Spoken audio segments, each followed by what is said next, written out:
Okay, just to let everyone know, my name is Linda from the Upper Saddle River Library. I'd like to welcome everybody that is able to make it to us today. We have Michele from Mah Jongg Central. She is going to go through the new card, the 2022 card analysis. Like we were saying before, as everybody's coming in, I am muting you. I will monitor the chat throughout the program. We are a fairly good sized crowd. Michele also is going to take a couple of, it's going to have a breaking point for questions and answers in the middle of it and also at the end. I think all of you that are here are fans of Michele as well as I am. She's teaching us all how to play Mahjong a little bit better.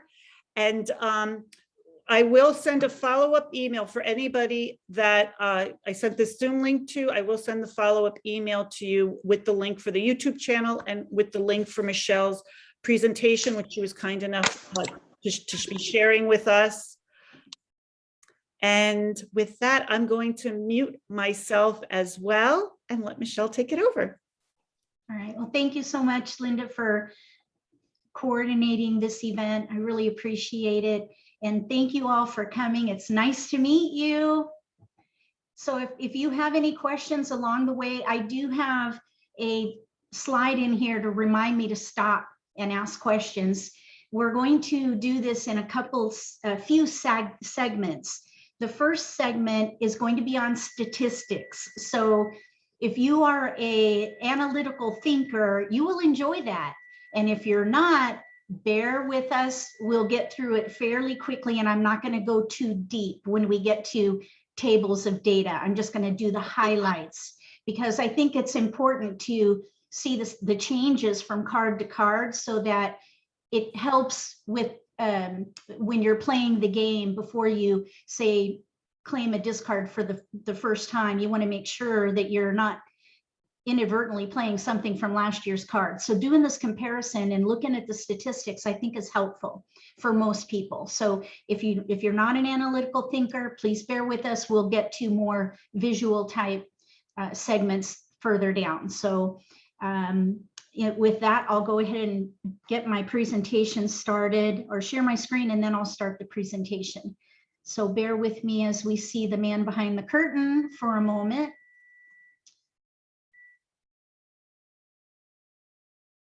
Okay, and I think I want to swap it there. Okay, does everybody see the presentation here? Yes, okay. Let's see. Oh, there we go. Okay, so I wanted to move this picture up there. All right, so just to be clear, we're talking about the 2022 National Mah Jongg League card, and this analysis is comparing last year's card to this year's card.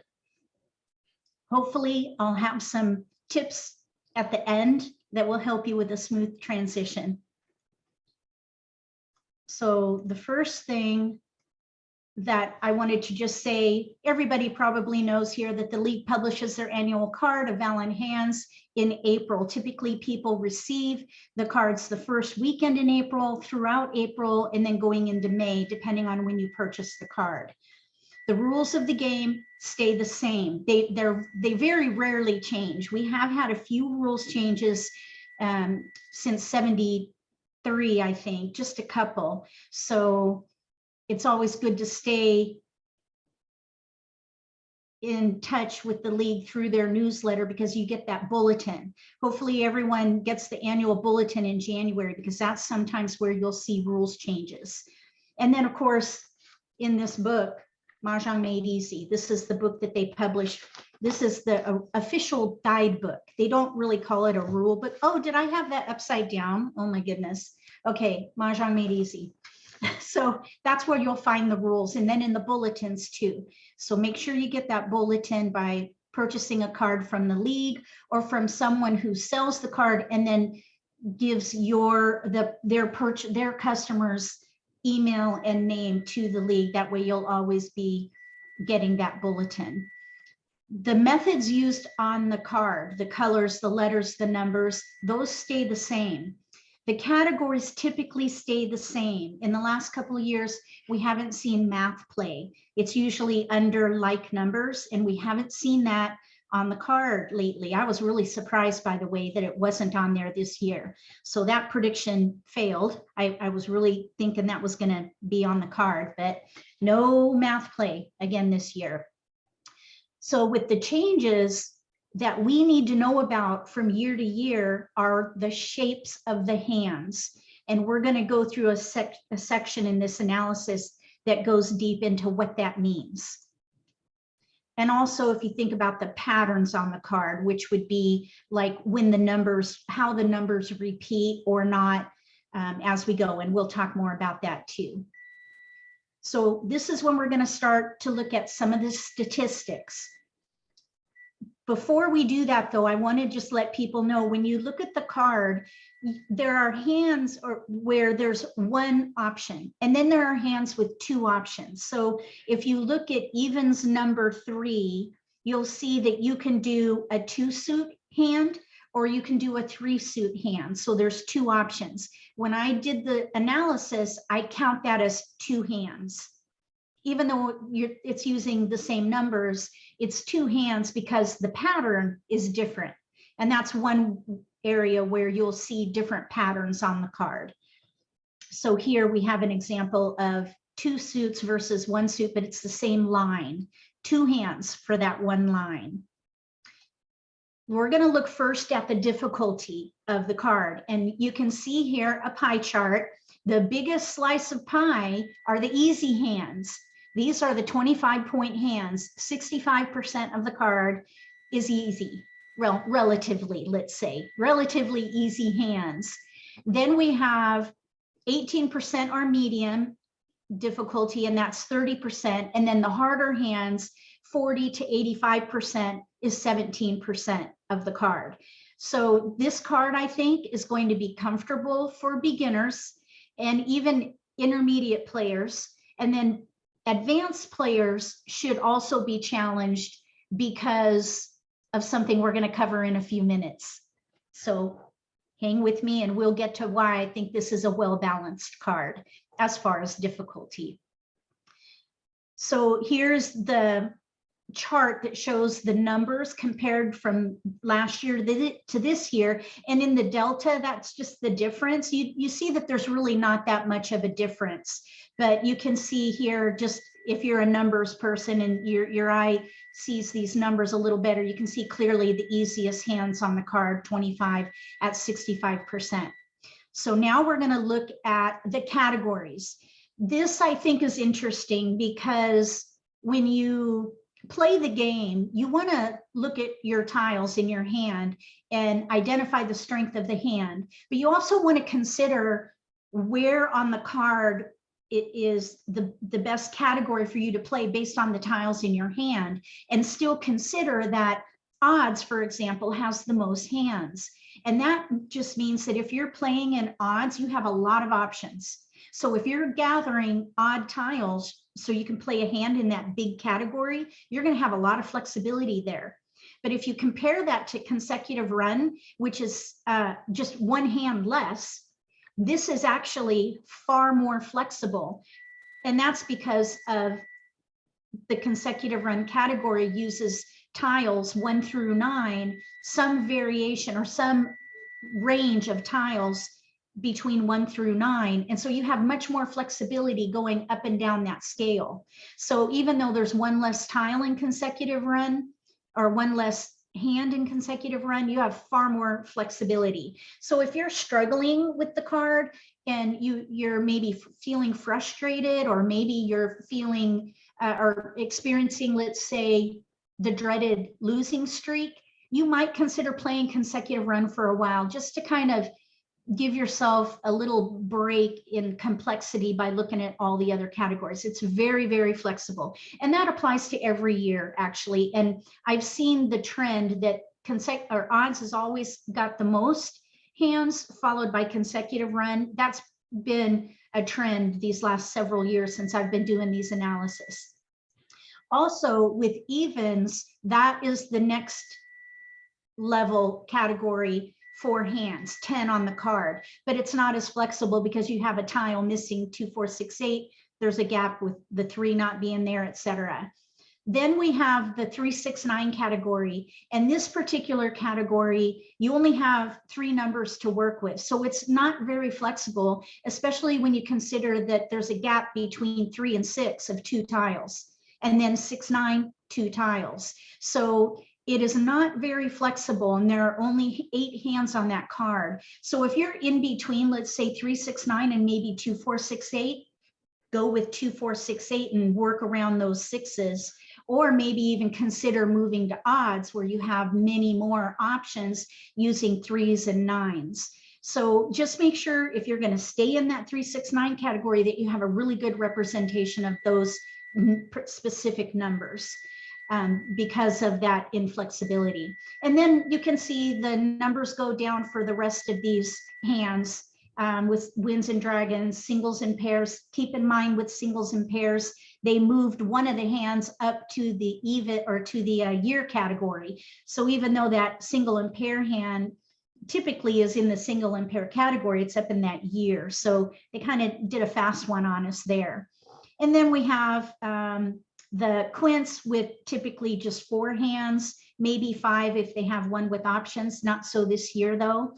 And then of course we have our like numbers. And we'll talk a little bit more about some of these concepts, especially with like numbers and 2s specifically. We'll get to those ideas here in a little bit and talk about how to traverse these categories. Here are the numbers for those statistics. And again, you can see the delta between years is not that significant. So we won't spend too much time here, or any time really. We're going to go right on through.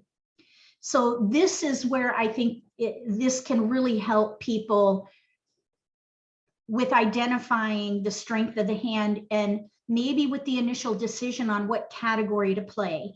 And this is talking about the predominant attributes of the hands on the card. We're going to start with the first one, and that is what I call big multiples. Big multiples would be pung, kong, pung and kong. So on the card, there 86% of the hands on this card use big multiples. So when you look at your hand at the deal, after the deal, and you see a multiple, that is the best place to start. So because of this number alone, 57 hands on the card use big multiples, pung kong, and then quint if you have jokers, of course. So when you look at your dealt hand, it's always best to build around the multiple. That is the starting point for the hand if you want to really optimize your potential to win that game. Build around multiples because of this number alone. So 86% of the card use big multiples. If you don't have a multiple in your hand when you first get your dealt hand, then look for the predominant pattern, which would be a category on the card, and then gather tiles for that category that will use the most of your tiles.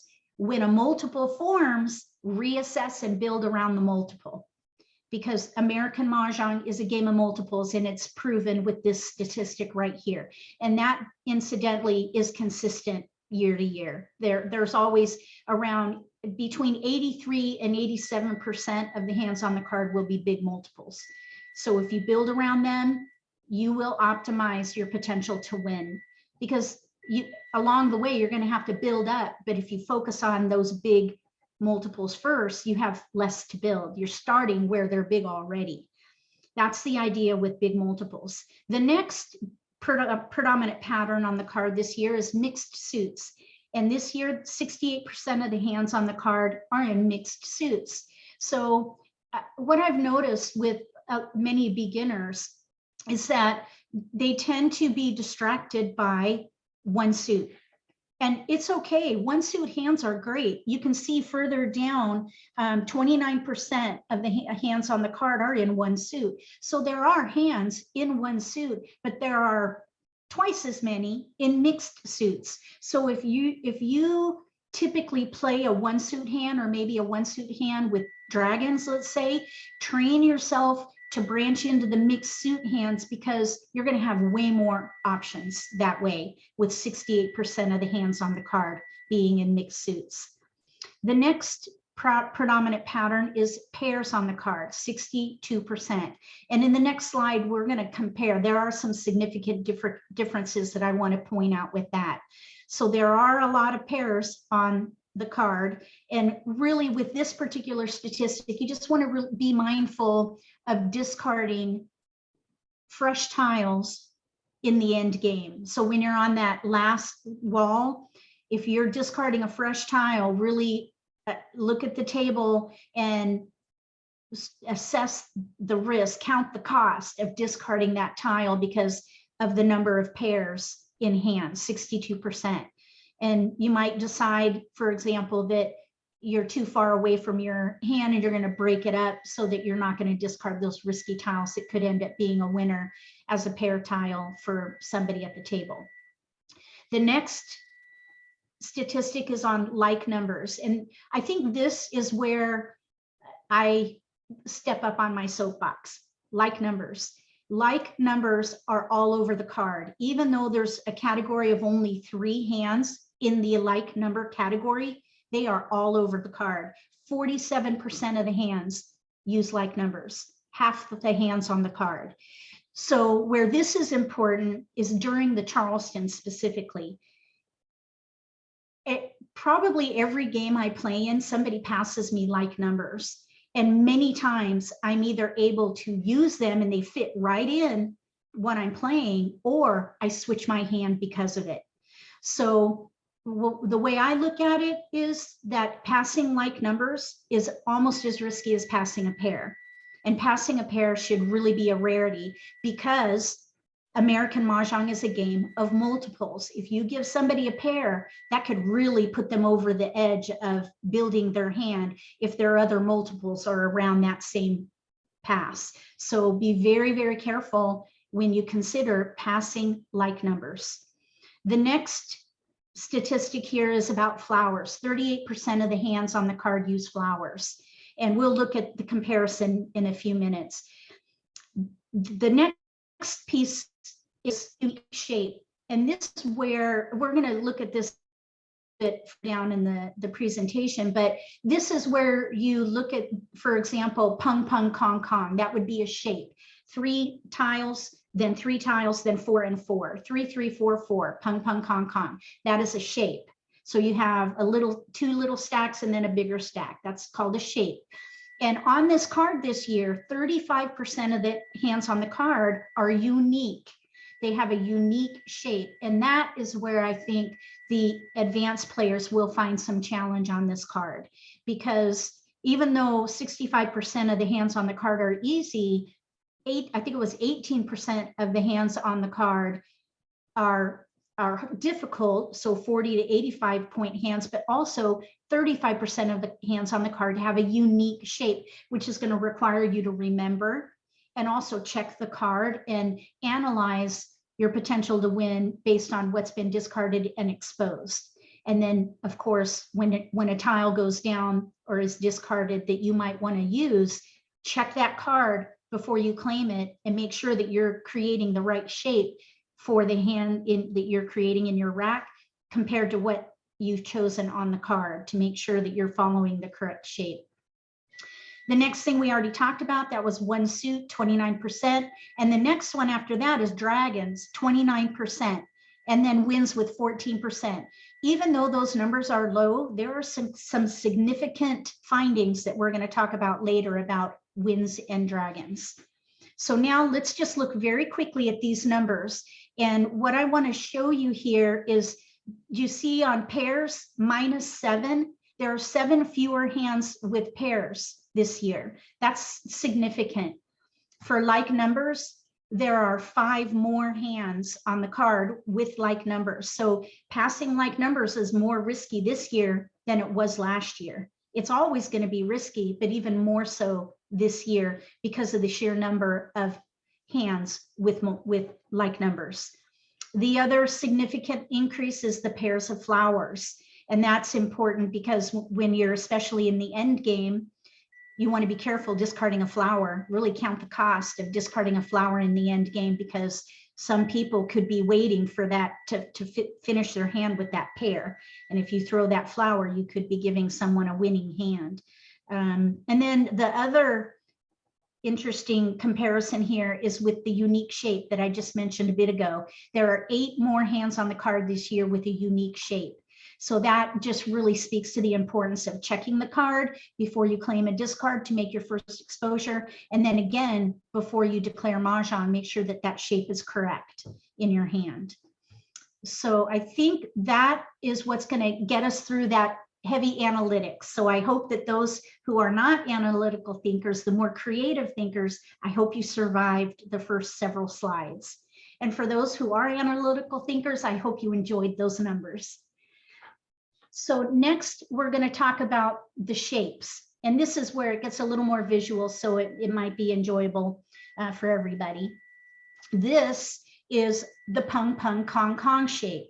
3 tiles for a pung, 3 identical tiles, and another 3 tiles, and then 2 kongs, 4 of kind. There are 8 hands that use the pung pung kong kong shape. And so that is the predominant shape on the card, 8. But only by 1, because the next shape on the card that is predominant would be pair pung, kong. There are 7 hands that have that shape. Sometimes when you compare cards, it's interesting because this first one, pung pung kong kong, sometimes it's pung kong. That's typically the highest or the predominant shape with the most hands. This year, there are just 1 hand off. The next shape, again, 1 hand off, we have pung kong. And then the next highest would be 5 hands with pair triple kong. So these are the predominant shapes. And this incidentally excludes the singles and pairs category, because we know the single and pair category, it's all pairs or singles. So the shapes there are, minor. These are the ones where you're going to see the most hands in these particular shapes.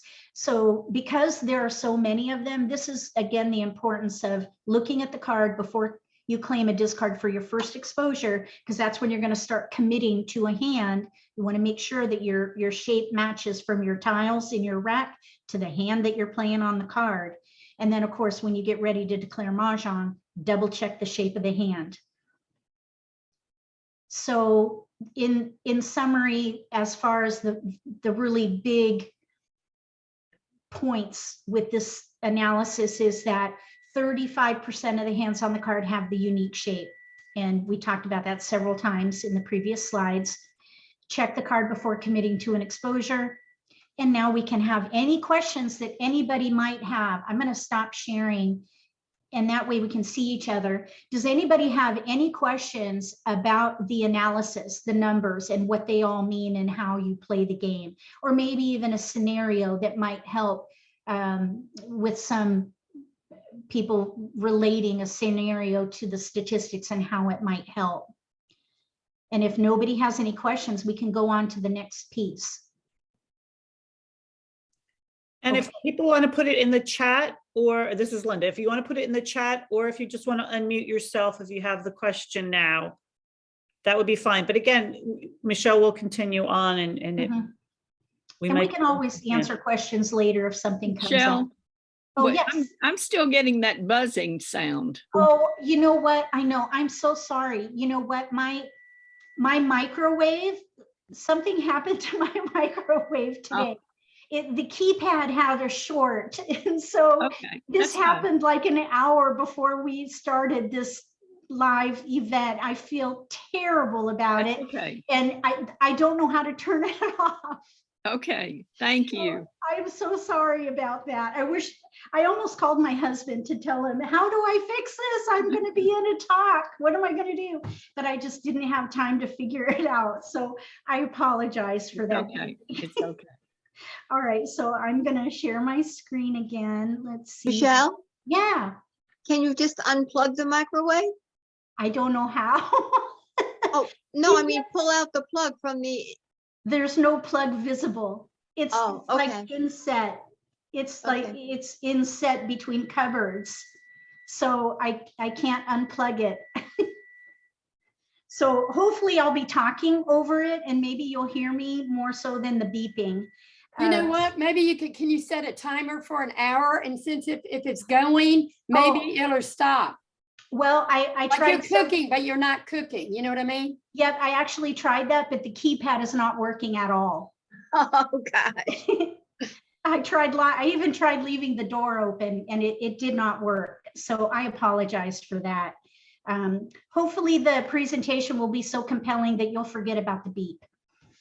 Okay, so we're going to go past that question section. And then, of course, if any questions come up again, we can always circle back. So here are my findings. Well, I'm sorry. There was one question. Rivervale, you wanted to unmute yourselves. Do you want me to unmute you? Or you want to type in the chat? Oh, you want to ask, maybe you want to ask a question? No, never mind. She sees it now. Never mind. Okay. Okay. Okay. Thank you. Thanks. I couldn't hear. I'm sorry. They figured it out. Oh, okay. Okay, good. Okay, so let's see here. I'll go, I think it's this one now here. Let me, from the current slide. Okay.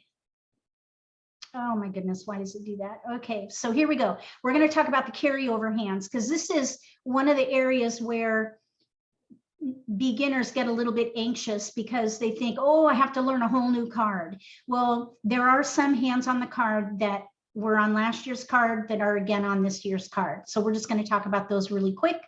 One is the consecutive run number 3, one suit Kongs or mixed suit Kongs. This hand was on the card last year. So if you want comfortability, look out for that particular hand as you're transitioning. If you're feeling frustrated and not winning, or you're feeling overwhelmed, maybe play some of these carryover hands for a little bit to give yourself a break in that complexity. The other one is odds number 1, 1, 3, 5, 7, 9, one in one suit, one in 3 in mixed suits. And then we have Winds and Dragons number 7. That would be the concealed hand. That's the same as the hand last year. And we have the 3, 6, 9 hand, 3, 6 Kongs with pungs of 9s in the other 2 suits. So I think that is it. And then next, I want to talk really quick about hot commodities. Let me do a time check here. We're okay. So the hot commodities every year are going to be flowers. Every year, flowers are going to be hot commodities. There are 2 fewer hands with flowers, but this is what's important and why I do this analysis. 14 of the hands on the card have pairs. 6 have pungs and 3 have double pungs.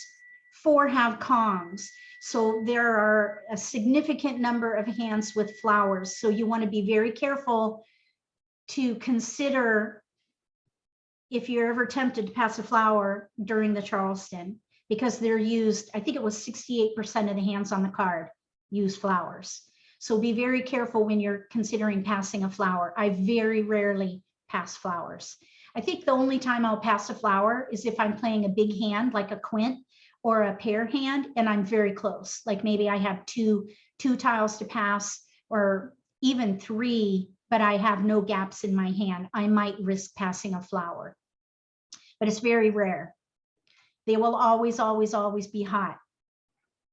The next one is going to be 2s.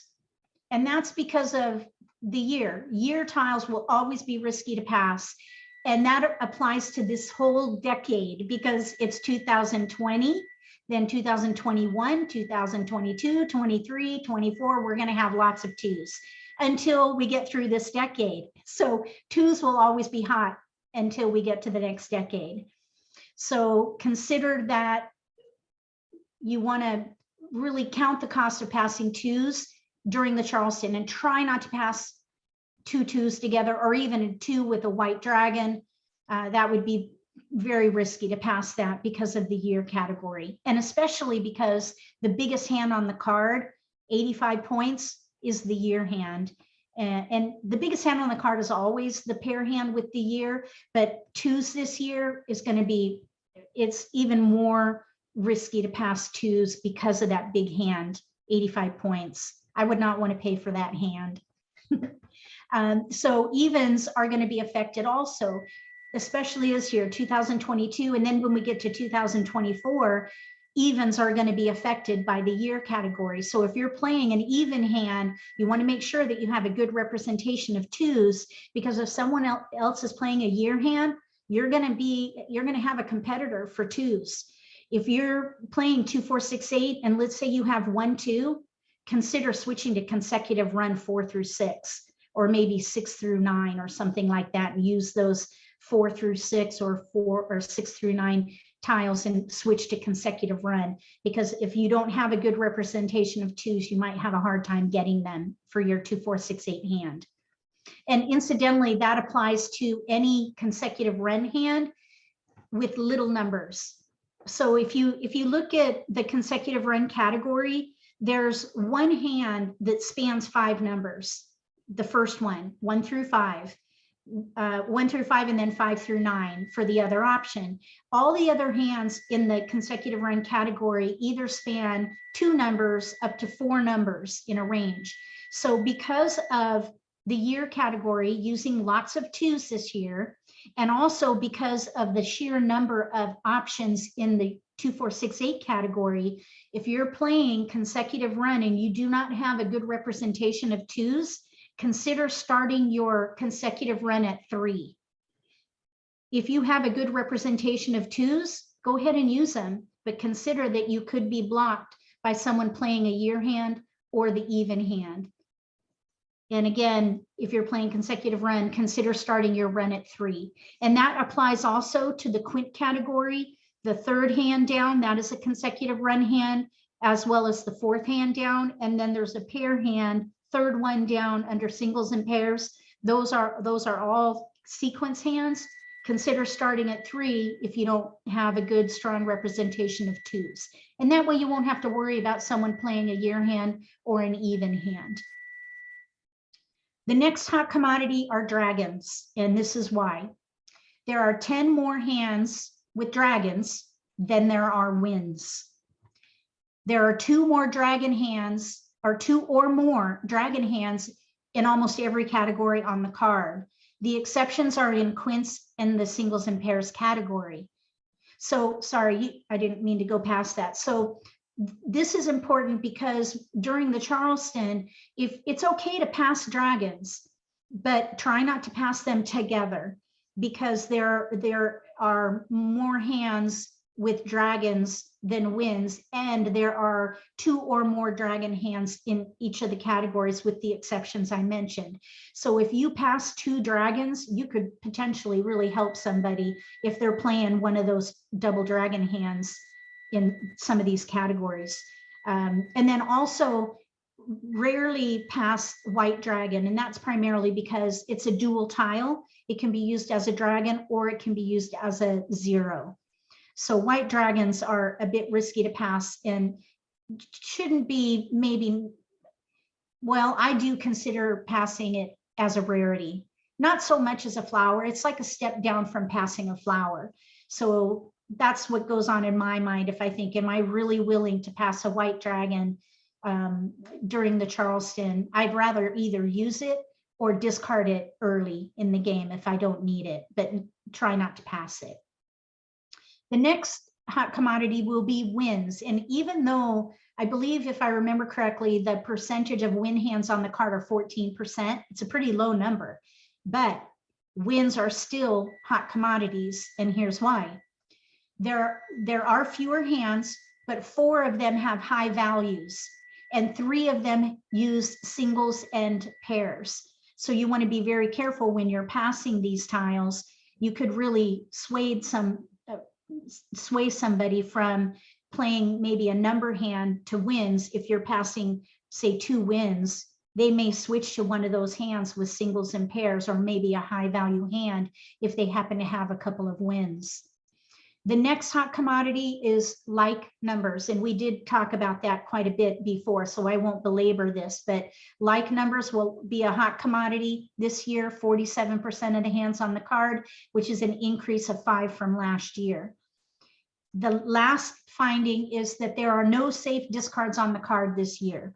Sometimes there's one number, let's say, that may not have a hand with a single, but this year, every tile in the set has a single in a hand somewhere or pair. So there are no true safe discards this year. So if you're looking at the discard pile and you see 3 represented there in either an exposure or a discard, that still may or may not be a safe discard. So really count the cost in the end game of discarding tiles, and try to read the hands of your opponents if they have exposures to really figure out whether or not that's going to be a true safe discard. And I just shared that, and I also shared that. So we'll keep going. Okay, categories that share tiles allowing playability to a decision point. This is what I call tandem categories. So if you're playing one category, you can potentially kind of play 2 categories at a time, depending on what tiles you're using. And that's what this portion of the presentation is about. And I'll try to go through it quickly so that we leave time for more questions. The year category works well with evens and like numbers because of the 2s. The evens to consecutive run, because if you get fillers, like if you get 3s, you might be able to switch from evens to consecutive run using 2, 3, 4, or even 6, 7, 8 by filling in a gap.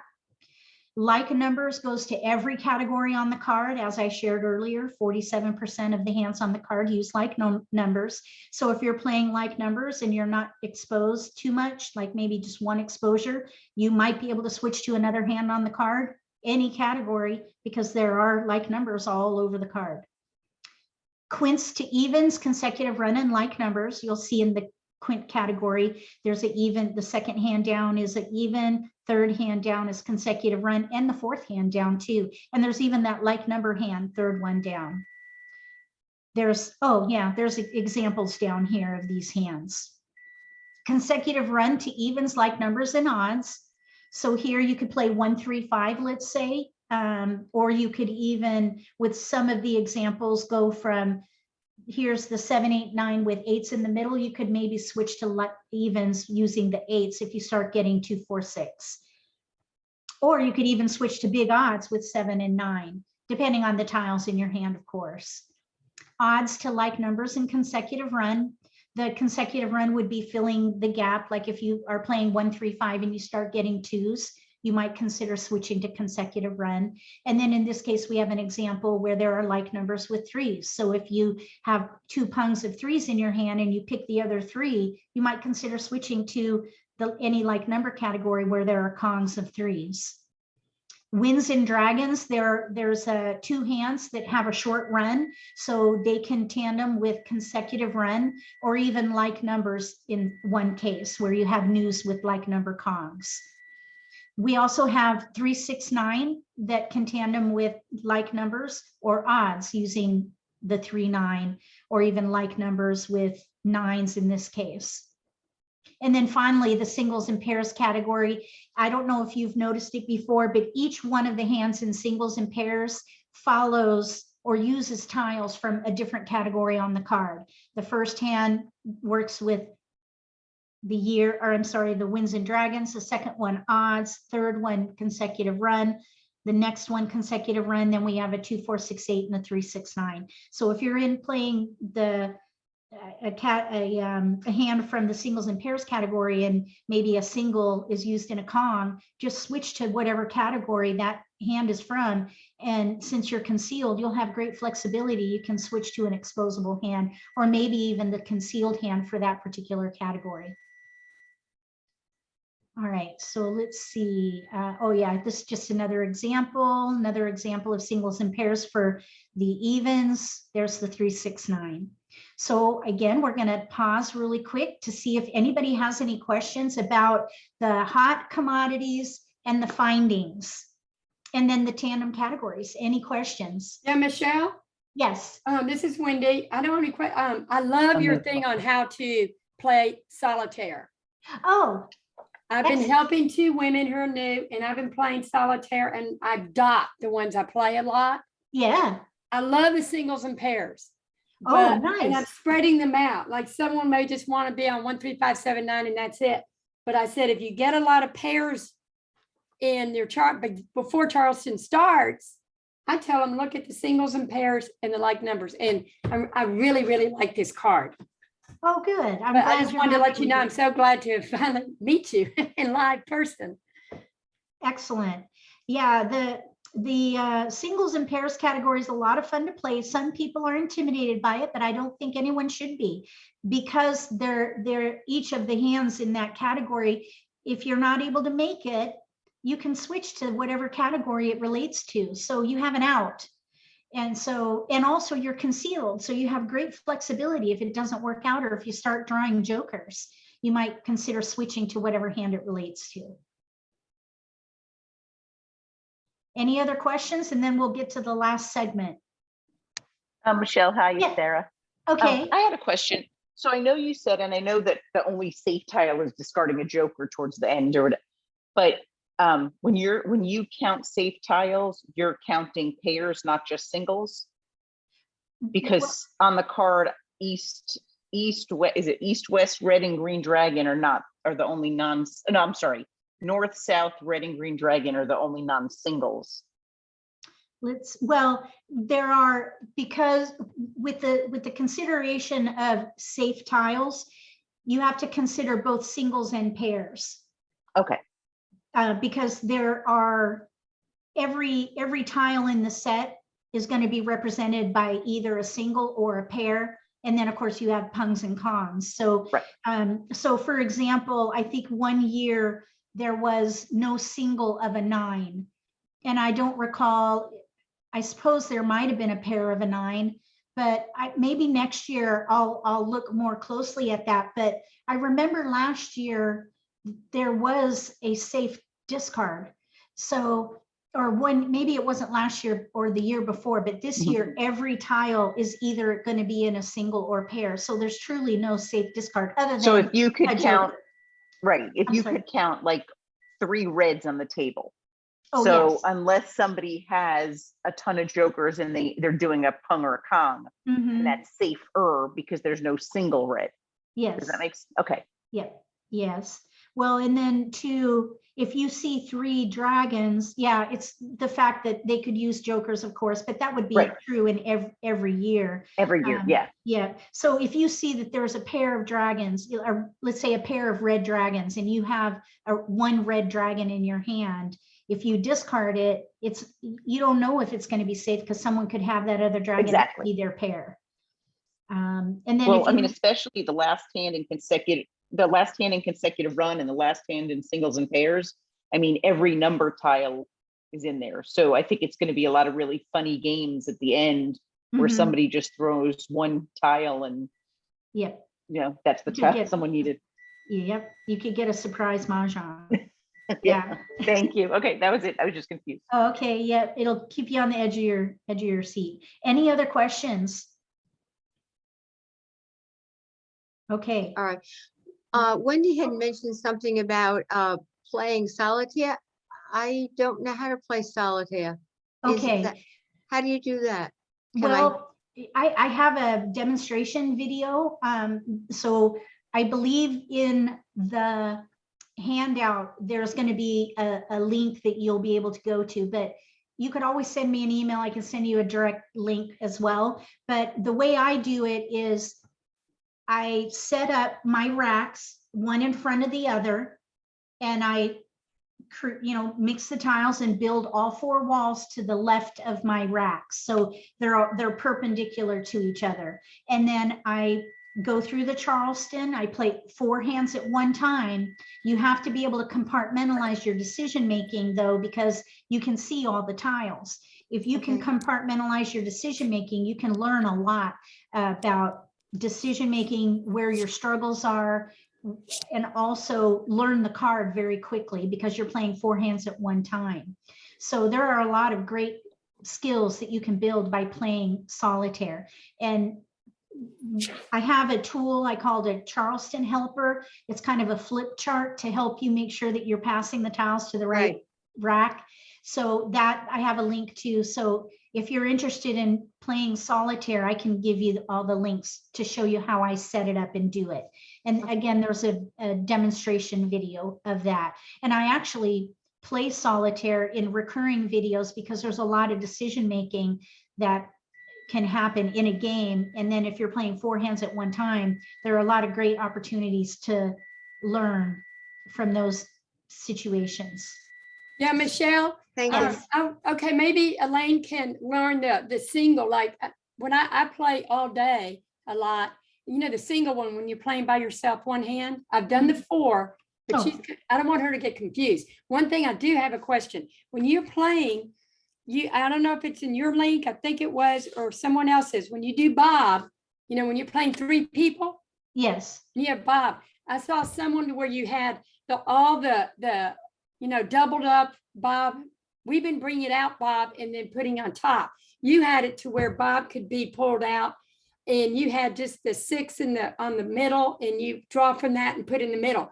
I've never seen that before, and I think that's very smart.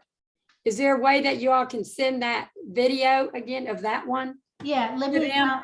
I'll make You a know what I'm quick talking note about? to- Yes, I do. That's when you play with the Charleston with 3 players. 3 players, because Yeah. usually we've been playing to where Bob has 1 row, and then the top one is our discards.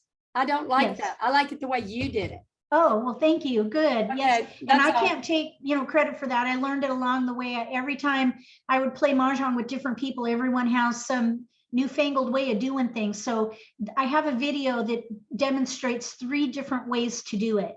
And I just have to say the league says to omit the Charleston altogether and just start playing.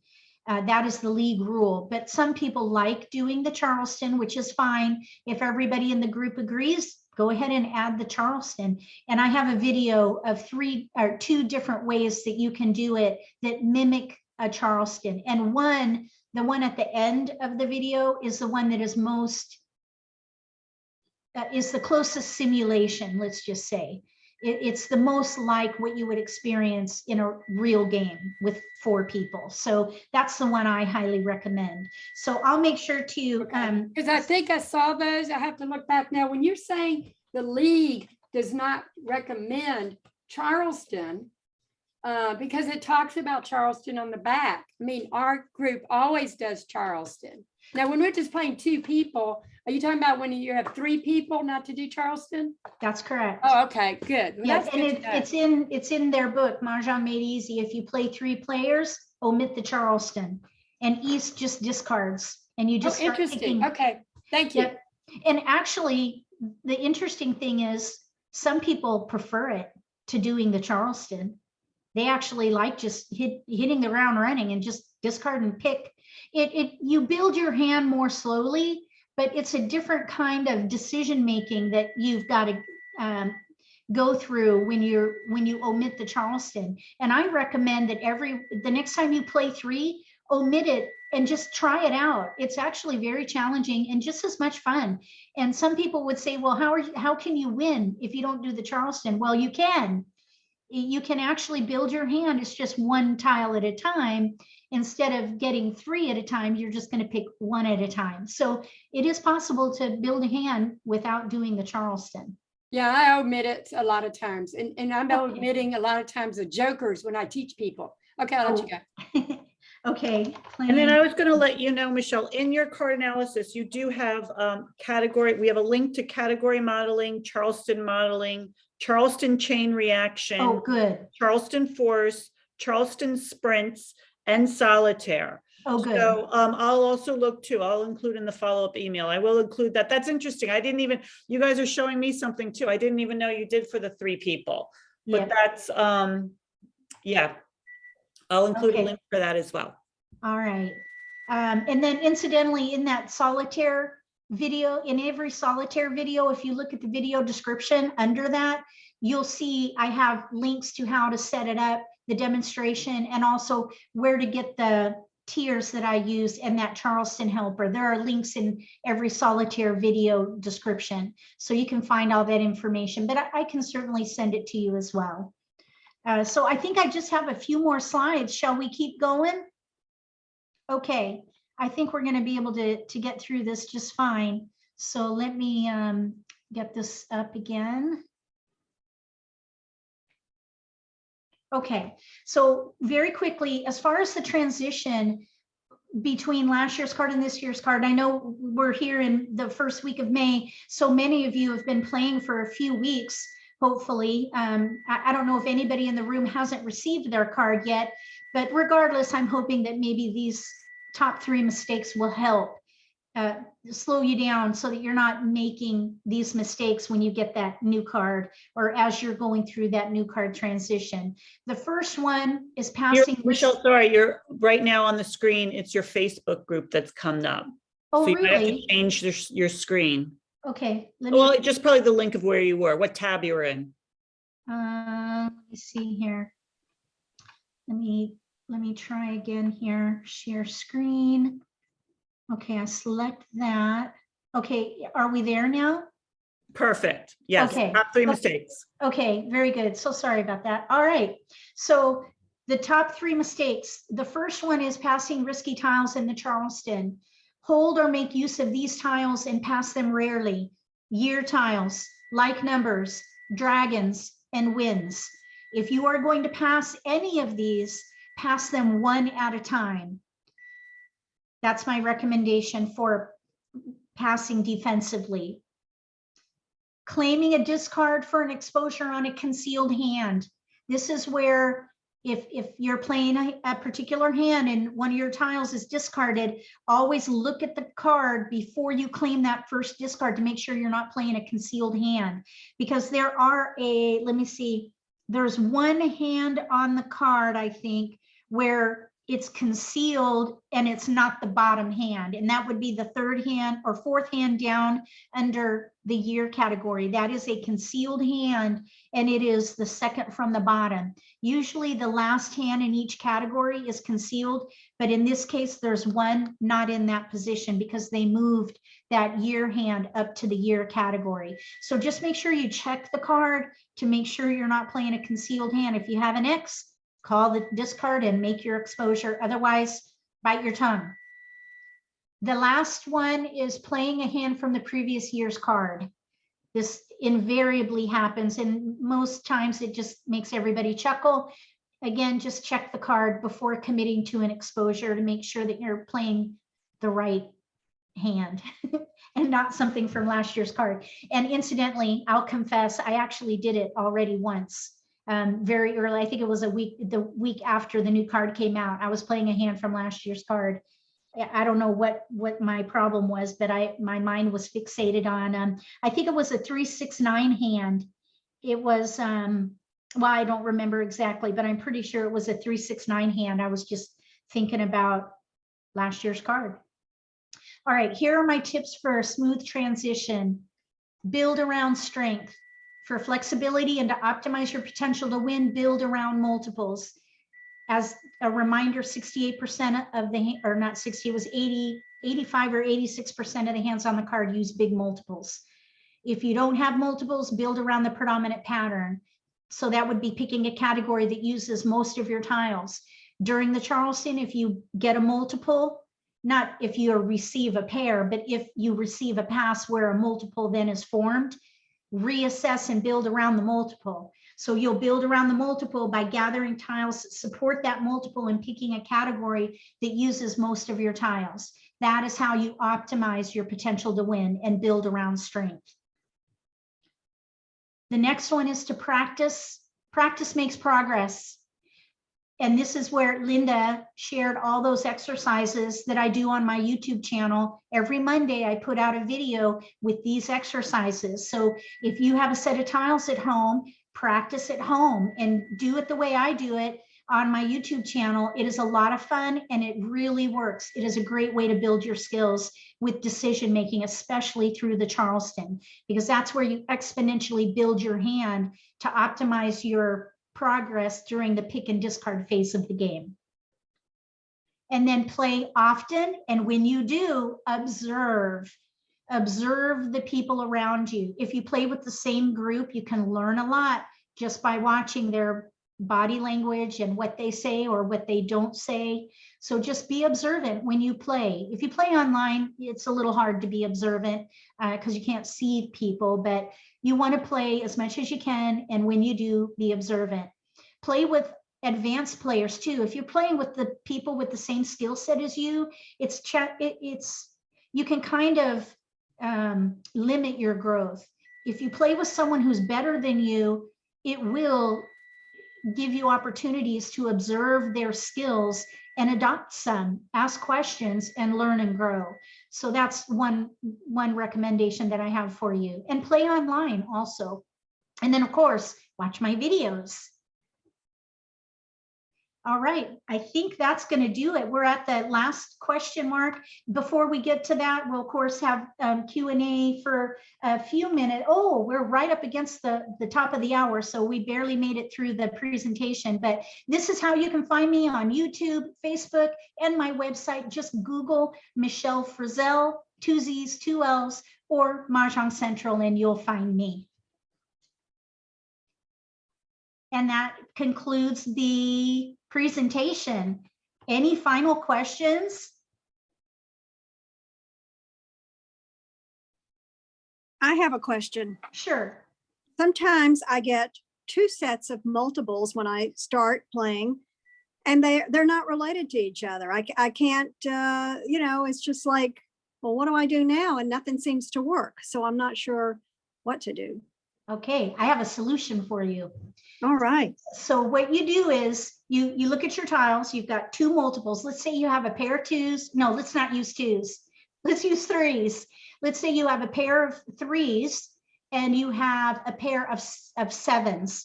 And you think to yourself, well, and they're in 2 different suits, no less.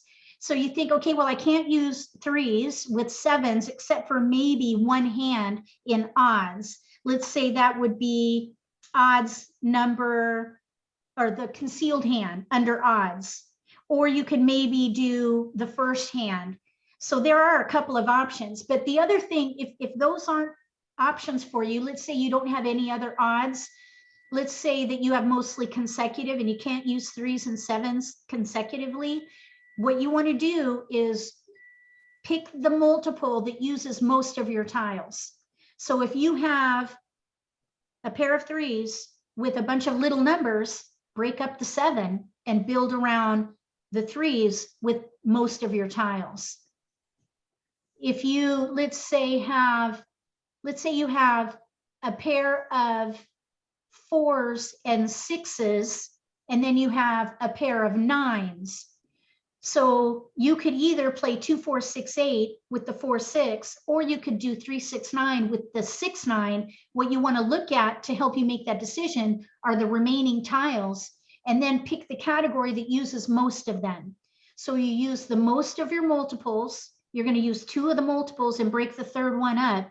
And then you pick the category that uses most of the tiles supporting the multiples that you're going to keep. So if you happen to have the 6, 9 and you have 3s, play 3, 6, 9. But instead, if you have more 2s or maybe even an 8, then consider 2, 4, 6, 8 and break up the 9. So it really depends on what your other tiles are that can support the multiple the best. Hey, also, Michele, if she has a lot, it's Wendy. Oh, okay, I If see she has that. a lot of pairs, I always go down to singles and pairs. True. Because she may be able to do the 1, 2, 3, 4 or the 2, 4, 6, 8, 2, 4, 6, 8, and they're two different suits. Mm-hmm. I mean, I'm always going to I've marked my card and I played everything in singles and pairs but 1. So I Nice, didn't well realize done. how much I'm spending in there.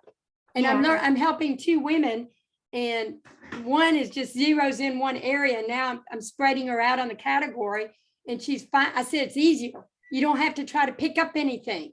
You Right. just draw. Yep. And she really loved it. And we did it quickly.